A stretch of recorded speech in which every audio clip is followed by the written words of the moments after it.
একজন বিশ্ববিদ্যালয়ের শিক্ষিকা আমার নামে মিথ্যা প্রপাগান্ডা ছড়িয়েছে। আমি যে বক্তব্য দেই নাই সেই বক্তব্যকে মিথ্যা বলে ছাত্র সম্প্রচার মাধ্যম গাজী টিভিতে প্রচার করেছে। আমি এই প্রচারের তীব্র নিন্দা জানিয়ে অনতি বিলম্বে তাকে এই বক্তব্য প্রত্যাহারের আহ্বান জানাচ্ছি। আজকে সিরাজগঞ্জবাসী এর তীব্র নিন্দা এবং প্রতিবাদ জানাচ্ছে।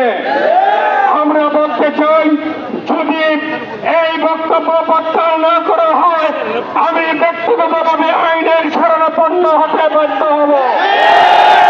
কাজেই আমি আহ্বান করব, আমার বিরুদ্ধে এই ধরনের মিথ্যা প্রচার থেকে বিরত থাকেন।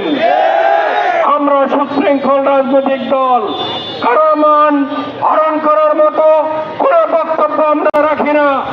এরপরও যদি আমাদের নামে মিথ্যা প্রচার করা হয় জনগণের বিরুদ্ধে সমুচিত শিক্ষা দিবে ইনশাআল্লাহ।